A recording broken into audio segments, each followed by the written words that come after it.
오늘은 교회력에 의하면 산상 변모주일로 예수님께서 산의 제자들과 함께 오르셨을 때에 그 얼굴과 그 옷이 변모된 그날을 기념하여 지키는 산상 변모주일입니다. 그래서 오늘 그 해당하는 사건을 다루고 있는 오늘 본문의 말씀을 가지고 함께 은혜를 나누고자 합니다. 오늘 우리가 본 말씀은 아주 유명한 변화산 사건이라고 불리우는 말씀이죠. 여러분 알다시피 예수님께서 12명의 제자 가운데 그들 가운데 특별하게 늘 주님이 가시는 곳마다 12명의 제자가 있었지만 이들만큼은 꼭 어디든지 함께 다니곤 했어요. 누구이죠? 베드로와 야고보와 요한, 이 세 명의 제자는 예수님이 가시는 곳마다 함께 따라다녔어요. 즉 그 말은 12명의 제자 가운데서도 예수님은 그들 가운데 이 세 명을 특별하게 선별하셔서 주님이 가는 곳마다 데리고 다니셨다는 거예요. 그래서 오늘도 동일하게 이 세 명을 데리고 높은 산에 올라갔어요. 이 산이 어디일까 궁금해 하시는 분들이 계신데 흔히 우리는 변화산이다 이렇게 얘기를 합니다. 그런데 성지를 가면 이 오늘 말씀에 보면 표현하기를 이 산을 뭐라고 표현했어요? 높은 산이다라고 했어요. 3,000m가 넘어가는 높은 산이 이스라엘과 이 국경선에 닿아 있는 북쪽의 최북단에 놓여 있는 산이 하나가 있어요. 만년설이라고 불리우는, 지금도 하얀 눈이 덮여 있죠. 어딜까요?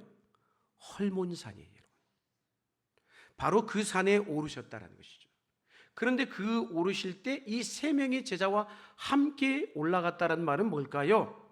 한마디로 이 세 사람을 그 12명의 제자 가운데서 특별하게 훈련하셨다는 거예요.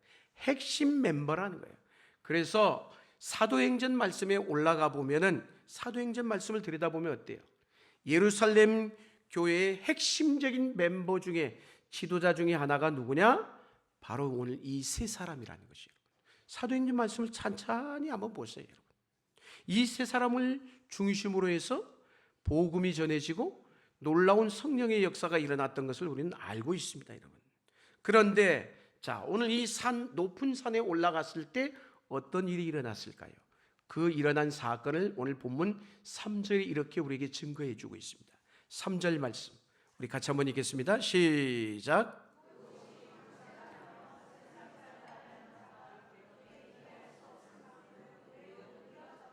아멘. 자, 옷이 흰 옷, 이렇게 하얀 색깔을 띤 흰 옷이 아니라 어떤 옷이다?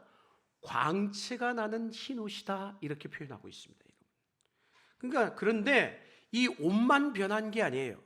예수님의 뭐까지도, 얼굴까지도, 모습까지도 변형이 일어났다라고 얘기하고 있어요. 마가는 이 부분을 언급하고 있지 않아요. 오늘 우리가 읽은 이 본문의 말씀에서. 그러나 동일한 사건을 기록하고 있는 마태복음에서는 마태복음 17장에 보면은 2절에 예수님은 옷만이 아니라 뭐까지? 얼굴까지, 모습까지 변형되었다라고 표현하고 있어요. 자, 마태복음 17장 2절 말씀 화면에 있습니다. 같이 읽겠습니다. 시작.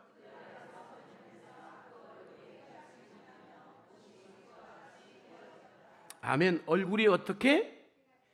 해같이 빛나며 라고 했어요. 이 말씀과 동일한 선상에서 말씀하고 있는 게 이 땅에 계실 때 예수님이 그 변화산에서 얼굴이 해같이 빛난 것처럼 장차 믿음의 성도들이 주님이 이 땅에 재림하셔서 우리가 함께 부활한 몸으로 저 하나님의 나라에 들어갈 텐데 저 천국에서 저 새하늘과 새 땅에서 예수님의 얼굴이 어떻게 변화됐을까? 어떤 모습일까?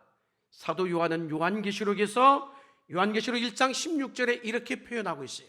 같이 한번 읽을까요? 시작.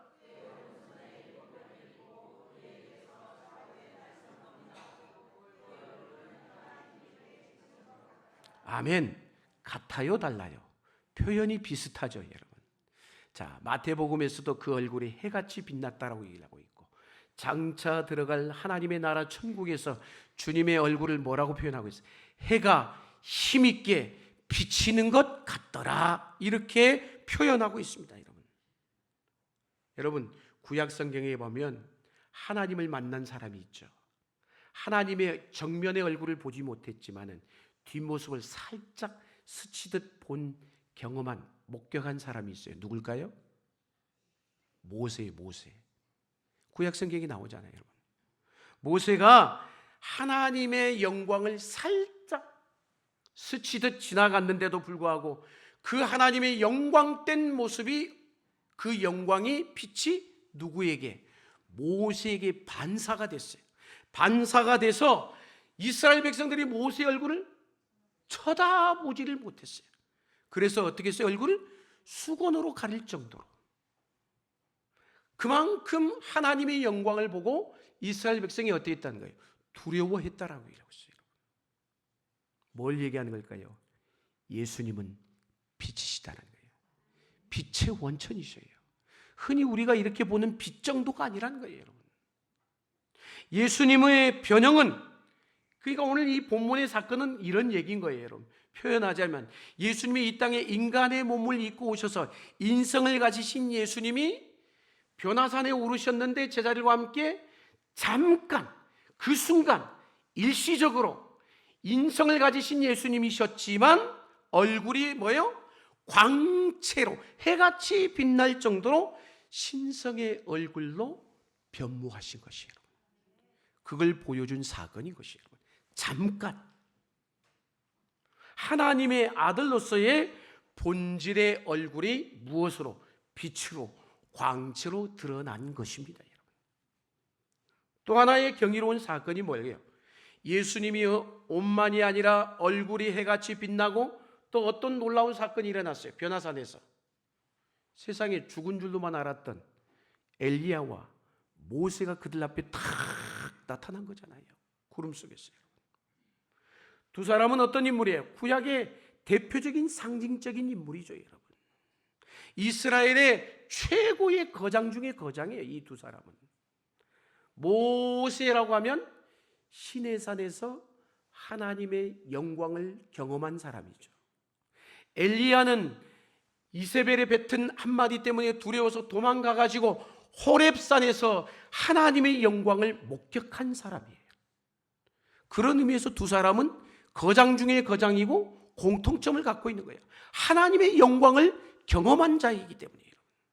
그들을 그곳에서 하나님을 목격했다는 거예요. 뭘? 영광을.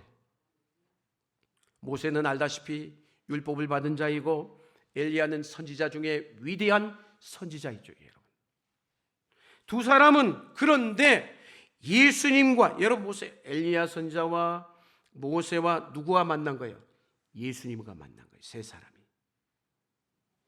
여러분, 제자들 입장에서 얼마나 가슴 뛰는 장면일까요? 말로만 들었던 모세, 귀로만 들었던 저 엘리야. 그런데 선생님인 예수님하고 저 셋이 만나서 대화를 하는 거예요. 대화를 하는 거예요, 여러분. 신약과 구약의 만남이라고 할 수 있는 것이에요. 구약의 율법과 선지자의, 여러분, 예언의 중심에는 누가 있어요? 우리가 성경을 봐서 알잖아요. 구약에 끊임없이 말하고 있는 것, 수많은 선지자들이 끊임없이 그들이 내뱉은 모든 메시지의 포커스 중심에는 누가 있어요? 예수 그리스도가 있어요.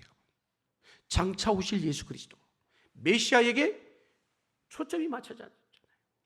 그래서 그리스도는 성경에 또 뭐라고 했어요? 그 그리스도께서 예언과 모든 율법의 무엇이다? 성취자, 완성자라고 얘기를 하고 있어요. 그런데 그들이 대화하는 장면이 오늘 본문에 나오냐. 그 대화하는 장면, 본문 1절 말씀 한번 읽을까요? 뭐라고 얘기하는지 한번 읽겠습니다. 시작.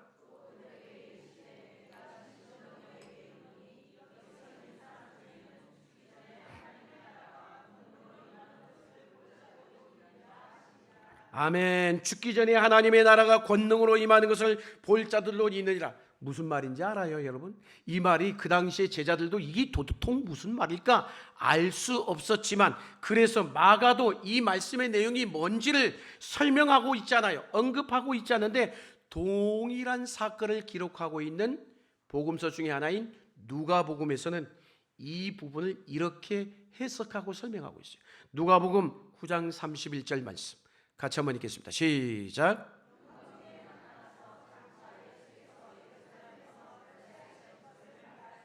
예, 누구의 죽음? 예수 그리스도의 죽음. 한마디로 지금 엘리야와, 여러분 보세요, 이 내용이 뭔지를 얘기하고 있는 거예요. 죽음이라는 것은, 예수님의 죽음은 뭘 얘기하는 거예요? 십자가 사건을 얘기하고 있는 거예요. 지금 뭘 얘기하고 있는 거예요? 셋이서 십자가를 이야기하고 있는 거예요. 십자가. 그러니까 지금 엘리야와 모세, 예수님은 예수 그리스도의 십자가의 죽으심에 대해서 대화를 하고 있는 거예요. 대화를. 근데 제자들은 모르죠, 이게 무슨 내용인지. 여러분, 앞에서도 얘기했죠. 예수님은 이 세상에 율법과 예언의 무엇으로 오셨다? 완성자로 오셨다라고 얘기했잖아요. 여러분. 그래서 마태복음 5장 17절에 분명히 예수님 말씀했어요. 자신이 복음서에서 산상수훈을 통해서 얘기하자. 마태복음 5장 17절 한번 읽겠습니다. 시작. 내가 율법이나 선지자를 폐하러 온 줄로 생각하지 말라. 폐하러 온 것이 아니요 완전하게 하려 함이라. 완성자로, 성취자로 오셨다라고 했어요. 그러면 이쯤에서 이런 질문이 생기잖아요. 목사님, 왜 제자들에게 이 어마어마한, 이 세 사람에게 이 엄청난 광경을 보여주셨을까요? 궁금하잖아요. 왜 이 모습을 보여? 12명의 제자도 아니야. 딱 이 3명의 제자에게만 이 부분을, 이 놀라운 신비한 사건을 보여주신 것일까요, 여러분? 왜 그랬을까요? 물어보는 거예요. 대답을 해보세요. 가만히 있지 마시고. 왜 그런 걸까요? 대답을 못 하시네. 자, 지금 그러면 시점으로 어떤 시점이에요? 지금 예수님이 어떤 시점이에요? 시기적으로 따지면 이미 제가 앞에서 힌트들을 다 드렸어. 아이고, 여기 계신 분들이 훨씬 똑똑하시네. 십자가 사건을 앞둔 시점이에요, 여러분. 이 십자가는 예수님에게도 마찬가지고 제자들에게도 마찬가지고 가혹한 경험인 거예요, 여러분. 그들을 지금 그 십자가를 앞두고 있다는 것이에요. 특히 제자들에게 있어서 우리가 이미 알고 있는 얘기잖아요. 십자가라는 건 혼란 그 자체예요, 여러분. 그러니까 다 도망갔죠, 여러분. 다 피했죠, 여러분. 그런데 바로 이 제자들에게 주님은 이 사건을 통해서 뭘 이야기하고 싶은 거예요? 야, 이 십자가가 끝이 아니야. 이 십자가가 끝이라고 생각하지 마. 그걸 보여주고 싶은 거예요, 여러분. 지금 제자들이 본 건 뭐예요? 십자가가 아니잖아요. 뭘 본 거예요? 영광스러움을 목격한 거예요. 무슨 일일까요? 죽으신, 장차 별세하고 죽으신 그리스도가 끝이 아니라 영광 중에 다시 만왕에 임하실 만왕의 왕이시라는 것을 이 장면을 통해서 제자들에게 보여주고 있는 거예요. 여러분, 우리가 세상을 살아가다 보면 힘든 일을 만나고 고난을 경험하게 되고 어려운 때를 우리가 맞닥뜨리게 되면 얼마나 낙심하고 절망합니까, 여러분? 그러나 뭐라는 거예요? 오늘 이 아침에 이 말씀을 통해서 주님이 우리에게, 야, 그 고난, 그 힘듦 끝이 아니야. 누구에게? 믿음의 백성인 저와 여러분에게 끝이 아니라고 말씀하고 있는 것이에요. 그 고난의 너머에 영광을 믿으면 너 지금 당하고 있는 이 고난 능히 이길 수 있어. 이렇게 말씀하고 계신 것이에요. 할렐루야. 물론 십자가가 성큼성큼 다가오고 있어요. 십자가가 다가오지만 십자가가 끝이 아니라는 거예요. 마치 뭐와 같으냐? 영화의 예고편과 같아요. 여러분, 영화 예고편을 보고 나면 그 다음 어때요, 여러분? 우리가 영화를 보기가 훨씬 수월해져요, 여러분. 수월해지잖아요, 여러분. 소위 해피엔딩이 될 것을 암시하고 있는 거예요, 여러분. 십자가 죽음, 그 끝이 아니라는 거예요, 여러분. 너희는 끝이라고 생각할지 모르지만 끝이 아니야. 뭐라는 거예요? 그 십자가 너머에 무엇이 있다? 영광이 있다는 거예요. 할렐루야. 그래서 광경을 목격했던 이 3명의 제자 가운데 누구? 사도 야고보는 예수님의 제자 가운데 최초의 순교자가 됐어요. 야고보가. 베드로도 마찬가지예요. 베드로도 마찬가지예요. 베드로 어때요? 전설에 의하면 그가 복음을 전하다가 로마에서 거꾸로 십자가에 순교를 당했어요. 그리고 그 중에 마지막 한 명의 제자인 요한은 어땠습니까? 요한은 마지막까지 예수님의 12명의 제자들이 다 주님이 십자가에 못 박히실 때 다 도망갔어요. 뿔뿔이. 근데 예수님 곁에 유일하게 있었던 제자가 누구예요? 요한이에요.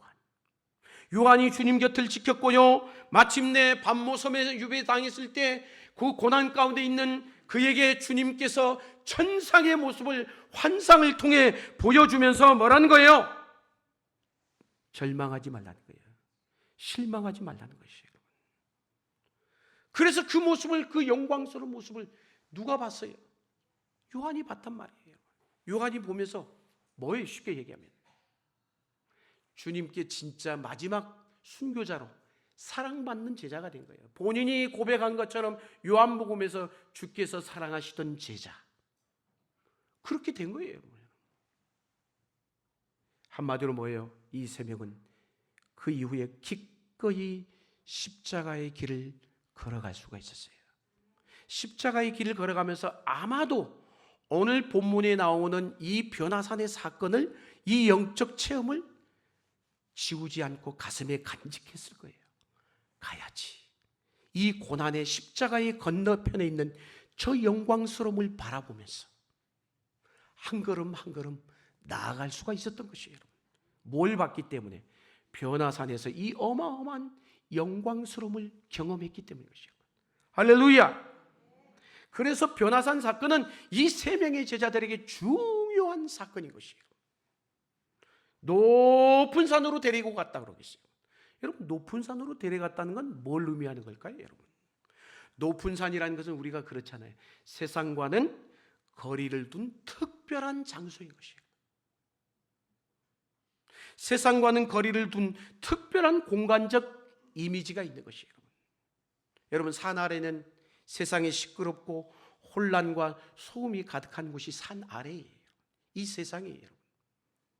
다시 말하면 도시의 뒷골목은 지저분하고 하나님의 이 신비한 것과는 거리가 먼 곳이에요. 세상은 여전히 죄의 열풍으로 후끈거립니다. 가만히 들여다보면 그래요. 매일 들려오는 뉴스를 들어보면 어때요, 여러분? 정신이 혼미할 정도예요. 도대체 이 세상이 왜 이럴까? 그러나 산 위는 다르다는 거예요. 세상과 세속과 구별된 신성한 곳이에요. 예수님은 바로 이 제자들에게 그 다른 차원의 세계를 보여주시길 원하신 것이에요. 거기에 주님이 영광스러운 모습으로 변형이 되신 것입니다.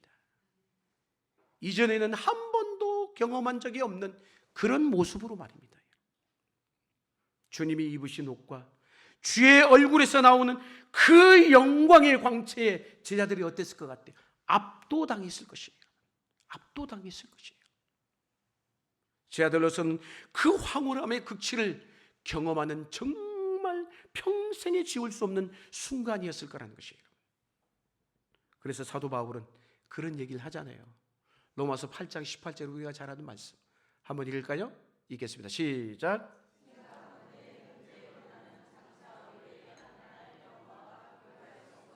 아멘. 장차 나타날 영광과 비교 대상이 안 된다라는 거예요, 여러분. 물론 우리가 이 땅에서 겪는 고통이 크지요. 그렇지만 나중에 우리에게 누리게 될, 우리에게 나타날 영광과는 비교할 수가 없다란 말인 거예요. 아무것도 아니라는 거예요. 어떤 이는 이 땅에서 이렇게까지 고백을 했더라고, 이 말씀을. 뭐라고 얘기해요? 우리 모든 사람이 겪는 고통을 다 끌어모아도 저 하나님 나라에서 믿음의 백성이 들어갈, 누리게 될 그 영광의 한순간, 전체가 아니야, 한순간, 일순간과도 비교가 안 될 것이다라는 거예요. 여러분, 이 영광이란 단어는 사람에게 쓰여질 수 없는 단어예요. 누구에게만?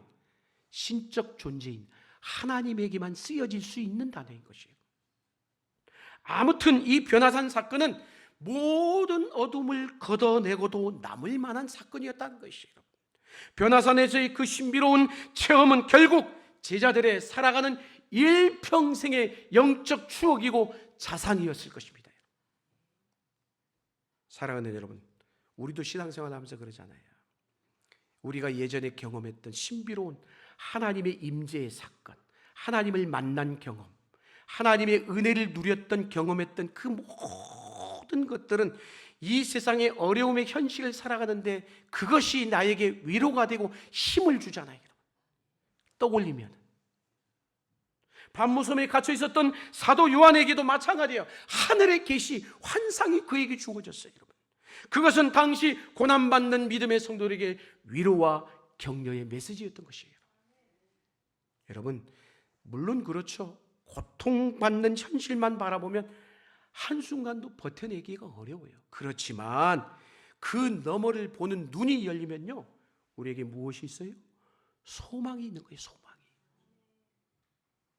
우리도 신앙생활을 하다 보면 물론 사람마다 차이는 있겠지요. 그렇지만 신비한 경험을 할 때가 있어요. 저도 신비한 경험을 했던 적들이 있어요. 여러분, 신비라는 게 뭘까요? 신비라는 게 우리의 어떤 이성으로, 우리의 언어로 설명하거나 이해할 수 없는 것, 그걸 신비라고 얘기하는 거예요. 육신의 세계에서는 여러분 영적 세계를 이해하기 쉽겠어요? 육신의 눈으로는 영의 세계를 이해할 수가 없어요. 볼 수도 없고요. 여러분, 설명이 안 되는 거예요. 경험한 자만이 아는 세계인 것이에요. 여러분, 그래서 성 어거스틴은 그 신적 어마어마한 신비를 경험하고 나서 그는 이렇게 고백했어요. 뭐라고 고백했냐? 마음이 이상하리만큼 뜨거워졌다라고 얘기했어요. 어거스틴의 고백이에요. 여러분, 누군가는 그런 경험을 하잖아요. 저도 그런 경험을 합니다. 성경을 읽는 가운데 이야, 막 성경에 막 몰입돼 가지고 이런 놀라운 하나님의 신비한 세계가 있구나. 성경에 읽는 동안 갑자기 눈이 확 열리는 그런 경험을 할 때가 있어요. 예배 가운데 예배를 드리는데 아무것도 안 보여. 오직 하나님만 보이는 예배에 몰입하는 그런 경험을 할 때도 있어요. 뿐만이 아니죠. 기도하는 가운데 세상이 줄 수 없는 하나님의 평강이 내 육신에 그냥 내 영적 심령에 그냥 꽉 감싸는 그런 경험 할 때가 있단 말이에요. 여러분, 이처럼 영적 세계에는 신비한 일들이 참 많습니다. 물론 사람마다 다 다양하게 경험이 돼요, 여러분. 그러나 하나님과 나만이 아는 경험이죠, 여러분. 그래서 사도 바울도 이 부분을 대해서 자기가 경험한 것에 대해서 이렇게 고백했어요. 진짜 하나님과 나만이 아는 경험. 한번 말씀을 볼까요? 고린도후서 12장 2절에서 4절의 말씀 한번 읽어보겠습니다. 시작.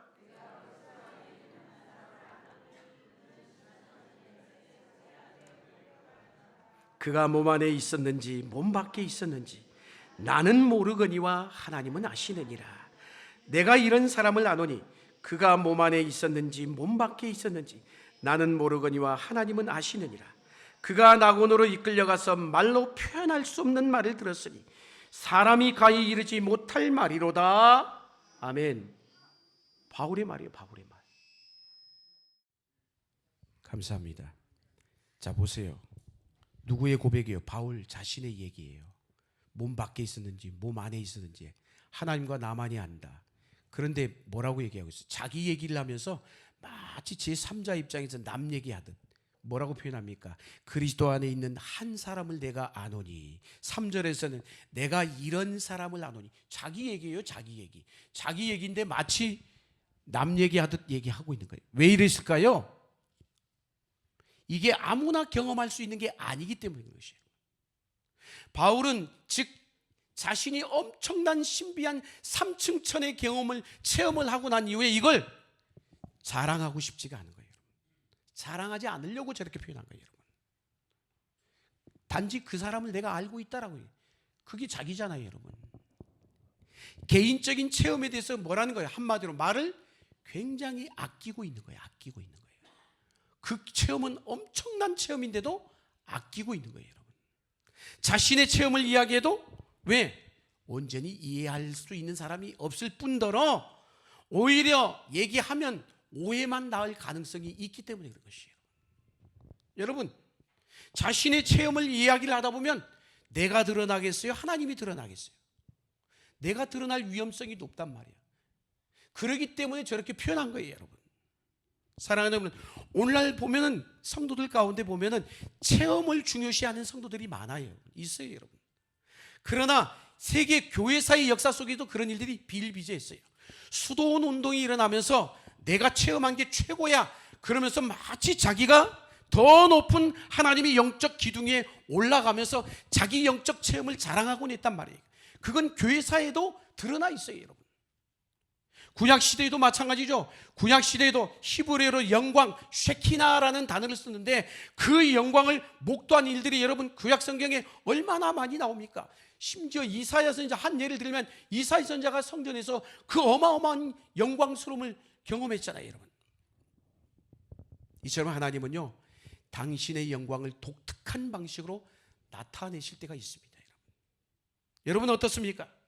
여러분은 어떤 영적 체험을 해보신 적이 있으신지요? 설명할 수 없는 나만의 비밀이 있는지요? 그때 주로 우리는 뭘 경험해요? 하나님의 임재를 강력하게 경험하게 되어 있습니다. 여러분 혹시 신앙생활 하면서 지루하고 밋밋하다라고 여겨지십니까? 도대체 이게 뭘까? 여전히 붙잡힐 듯 잡힐 듯 안 잡히고 오리무중인 분이 계십니까? 여러분 그런 사람에게는 영적 체험이 필요합니다. 우리가 하나님의 사랑을 여러분 말로 설명하고 이론적으로 물론 얘기하고 알 수는 있겠지요. 그러나 실제적으로 경험하는 것하고는 전혀 다른 거예요. 경험하지 못하면 뭐예요? 그저 생각 속에 추상적인 하나님으로 끝나는 거예요, 여러분. 초월에 계신 하나님을 어떻게 해야 되는 거예요? 우리는 말씀을 통해서 삶 속에서 일상에서 매일같이 그 하나님을 경험해야 돼요. 만나야 되는 거예요, 여러분. 이게 바로 다른 게 신비한 게 아니에요, 여러분. 이게 필요하다는 거예요, 여러분. 그러지 못하니까 신앙생활이 지루하고 밋밋해져 가는 거예요, 여러분. 여러분 이스라엘 백성들에게 출애굽할 때 하나님의 그들은 독특한 은총을 경험했잖아요. 10가지 재앙을 통해서요. 이건 이스라엘 백성들에게 있어서 홍해를 건너면서 그들이 경험한 건 여러분 지울래야 지을 수 없는 영적 큰 자산이었기 때문에 유월절을 지금까지도 그들은 지켜오고 있단 말이에요. 오늘 변화산 사건, 베드로와 야고보와 요한 인생에 정말 중요하고 결정적인 사건이 되었어요. 변화산 사건을 통해서 여러분 베드로의, 그런데 보세요, 오늘 베드로가 이 사건을 경험하고 나서 어떤 반응을 보입니까? 너무너무 황홀해가지고 너무너무 감당할 수 없어서 너무너무 좋은 거야. 그러면 그냥 좀 입 다물고 있으면 좋겠는데 베드로가 어떻게 합니까, 여러분? 주님이 말씀하신 것에 대해서 좀 깊이 묵상할 필요가 있는데 베드로는 우리가 알고 있다시피 그런 스타일이 못 되죠. 가만히 있는 스타일이 못 돼요, 여러분. 여러분 오늘 본문에 앞서서 어떤 사건이 있는 줄 아세요? 예수님께서 장차 십자가의 고난과 죽음에 대해서 얘기했을 때 베드로가 어떻게 했어요? 안 됩니다. 절대로 그럴 수 없습니다. 그러자 주님이 뭐라고 합니까? 사탄아 물러가라. 내 뒤로 물러가라 그랬어요. 이게 바로 바로 앞에 나와 있는 사건이에요, 여러분. 그런데도 정신 못 차리고 베드로는 여전히 베드로다운 발상을 하죠. 뭐라고 얘기합니까? 5절 말씀. 베드로의 반응을 한번 보겠습니다. 시작.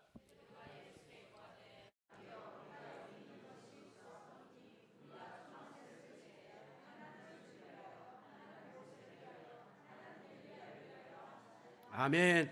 주님, 초막셋을 지읍시다. 제안하고 있는 거예요, 여러분.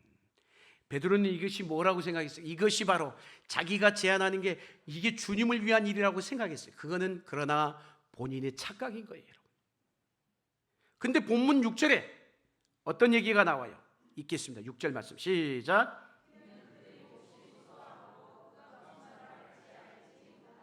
아멘. 베드로뿐만이 아니라 함께 있던 야고보, 요한 두 제자도 둘이 너무 황홀한 광경을 목격한 나머지 영광에 압도된 나머지 정신을 못 차리고 뭐라는 거예요? 두려워한 거예요. 그러니 지금 그 상태에서 나오는 말이 제정신의 얘기일까요? 제정신의 얘기가 될 수가 없죠. 자신이 하고 있는 말도 무엇인지 도통 알 수가 없는 말을 할 수밖에 없는 거예요, 여러분. 그런데 이 부분을 같은 동일한 사건을 기록하고 있는 누가복음에는 이 부분을 좀 더 구체적으로 이렇게 얘기하고 있어요. 누가복음 9장 32절 말씀 같이 한번 읽겠습니다. 시작.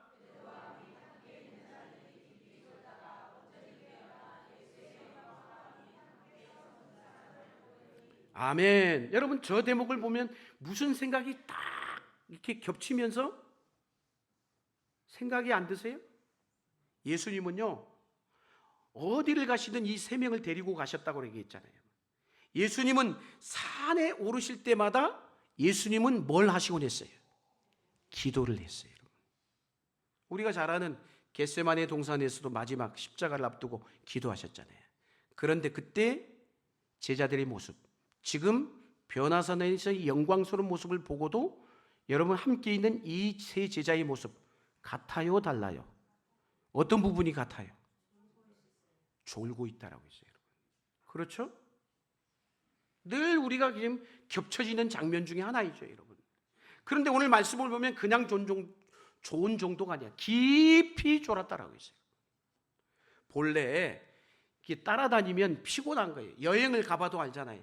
여행자 가이드에 따라서 따라다녀 보세요. 얼마나 피곤한가, 여러분. 따라다니는 사람은 피곤할 수밖에 없어요.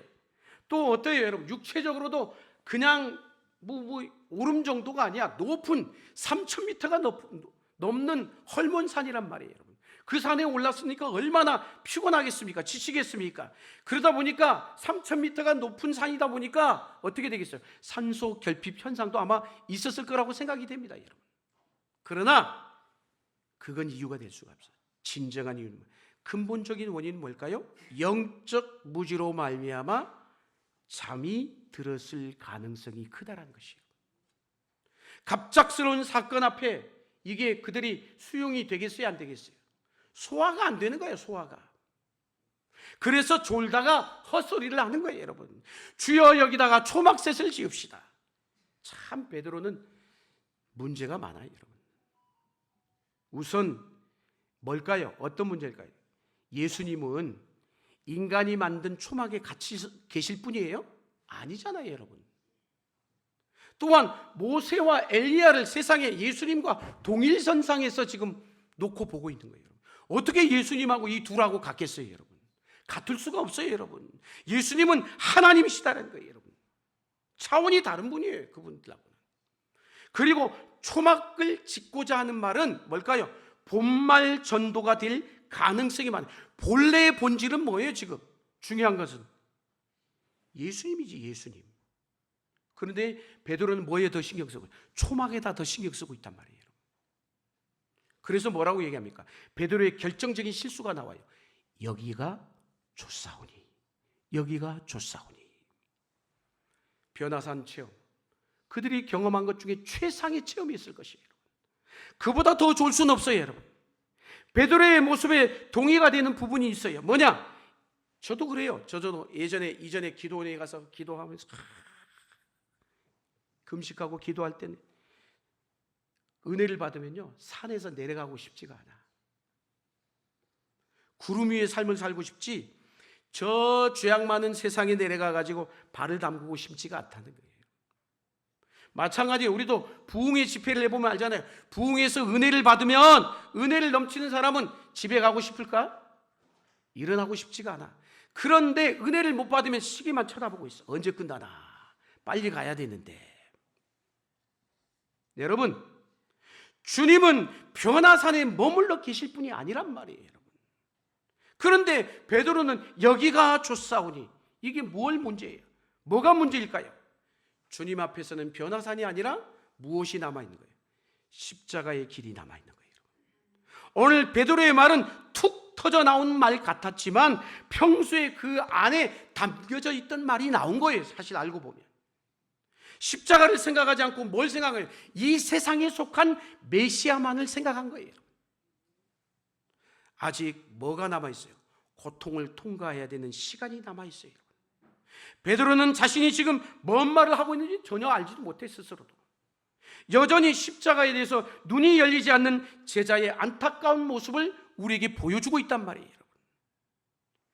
베드로의 모습, 여러분, 베드로가 한 말이 얼마나 헛소리였는지 금방 바로 드러나요. 7절 말씀, 그게 나와요. 7절 말씀 같이 한번 읽겠습니다. 시작.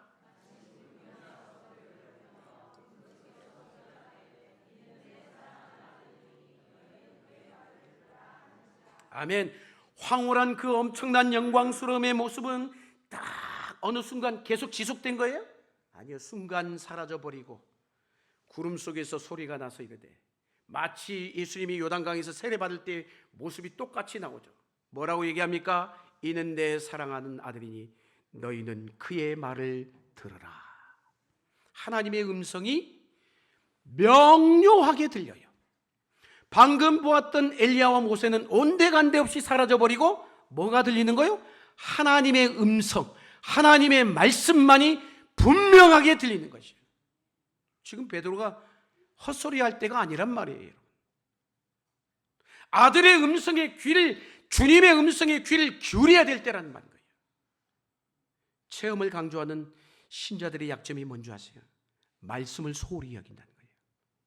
그들은 개인적인 체험을 말씀보다 더 강조합니다. 체험 중요하지요. 그렇지만 말씀보다 위에 있으면 안 되는 거예요. 체험했더라도 그 체험을 말씀으로 해석해야 되는 것이에요. 말씀에 귀를 기울이는 일이 곧 누구를 따르는 일이기 때문에, 주님을 따르는 일이기 때문에. 여러분, 말씀을 듣고 말씀에 집중하고 말씀을 따라가 보세요. 결국은 그 말씀이 나를 누구에게로 인도할까요? 그리스도에게로 인도하는 거예요. 왜? 말씀에는 그리스도가 메시지 초점이기 때문에 그것이에요. 어떤 환상이나 체험보다도 우리는 뭘 구해야 돼? 그래서 그리스도를 구해야지. 요즘 힘든 사람들이 많아지면서 특이한 체험을 강조하는 이단들이 기승을 부리고 있습니다. 이상한 영상 매체가 떠돌아다닙니다. 유튜브만 틀면 그런 것들이 나와요. 불건전한 신비운동, 신사당 운동의 동영상들을 계속 부추깁니다. 조심하셔야 돼요, 여러분. 세상이 힘들어질수록 사람들은요, 환각에 빠지고 싶어요. 그러다 보니까 이 시대에 우리나라 보면 마약에 빠지는 아이들도 얼마나 많은지 몰라요. 영적 세계에도 불건전한 신비주의 운동 등 환각 증세와 이런 것들이 비슷하단 말이에요. 세상이 혼란하면 이단과 사이비가 출현이 많아져요. 기독교 안에 신비, 분명히 신비는 있어요. 오늘 말씀처럼. 그러나 신비주의는 경계해야 되는 것이에요. 신비주의는 듣다 보면 솔깃합니다. 그러나 그런 것에 빠지면 현실 적응력이 떨어지고 판단력도 흐려질 수밖에 없다는 것이에요. 결국 현실로부터 점점 멀어져요. 하나님은 우리에게 사명을 주시면 이 세상에서 살라고 주신 것이에요. 건강한 영적 신앙은 현실에 대한 분별력을 높이게 되어 있습니다. 말씀의 인도를 받으시고 말씀의 귀를 기울이시길 축복합니다. 너희는 그의 말을 들으라. 세상에서 우리가 귀를 기울여야 되는 것은 오직 주님의 말씀밖에 없어요. 사람들의 의견과 견해, 이론, 관점 다 좋지만 그거는 인간에게서 나온 거예요. 인간에게서 나온 거예요. 하나님의 말씀만이 영원한 줄로 믿습니다. 체험이 아닌 말씀이라는 것이에요. 그 말씀만이 우리를 구원의 길로 인도하기 때문인 것이에요.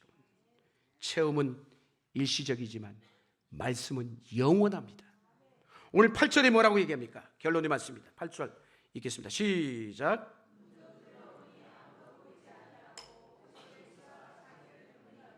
아멘. 신비한 광경은 온데간데 없이 다 사라져 버리고 뭐만 남았어요? 그리스도만이 남았어요. 그리스도만이.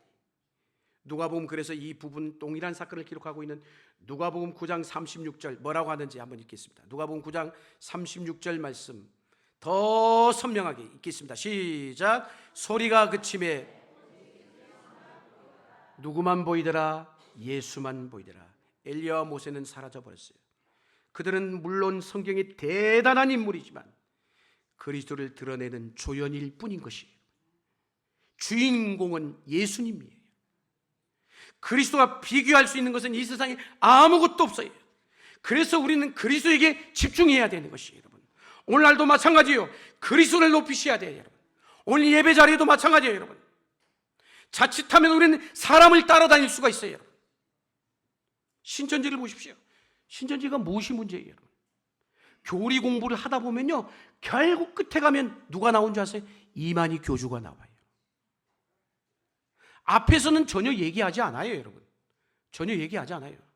그러나 끝에 가보면 보혜사 이만희 이렇게 나온단 말이에요. 여러분, 무슨 이만희가 보혜사예요. 집단 최면 같은 현상인 것이에요. 사이비 교주가 시대마다 출현하는데 특히 한국에 많아요. 우리나라에. 시대마다 사람들을 이목집중시키는 스타가 나타납니다. 심지어는 어떤 교회는 죽은 사람도 끌어와요. 죽은 사람도.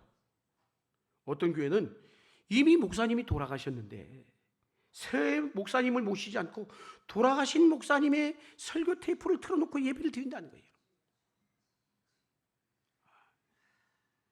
그리스도만이 유일하게 바라보고 따라야 될 대상인 줄로 믿습니다. 여러분, 오직 그리스도에게만 초점을 맞추십시오. 방금 우리가 불렀던 찬송가 288장 3절에 이렇게 얘기하죠. 세상과 나는 간 곳 없고 구속한 주만 보이도다. 할렐루야. 그리스도를 바라보면 결코 길을 잃지 않게 되어 있습니다. 그리스도만을 붙이십시오. 우리의 삶의 중심에 그리스도가 오셔야 됩니다. 우리 가정의 초점도 우리가 아니에요. 자녀와 부모도 아니고 오직 그리스도가 되어야 돼요. 교회의 초점도 제가 아니라 그리스도가 되어야 된다는 것이에요. 암이 낫는 것보다 그리스도를 아는 것이 기적인 것이에요. 성경을 통해 그리스도를 여러분 대해서 눈이 열리는 것이 기적 중에 기적인 것이에요. 우리 손에 들려있는 이 성경이 얼마나 우리에게 준 위대한 선물인지 몰라요. 이 사순절 기간이 시작되지만 사순절 기간 동안 말씀을 가까이 하십시오. 말씀에 귀를 기울이십시오. 말씀에서 뭐라고 말씀하는지 눈을 열어 귀를 열어 들어보십시오. 말씀이 열리는 은혜가 체험이 여러분 가운데 있기를 축원합니다. 너희는 그의 말을 들으라. 오직 예수만 보이더라. 우리가 추구해야 될 신앙의 핵심 중에 핵심인 줄로 믿습니다. 주신 말씀 생각하면서 찬양하겠습니다.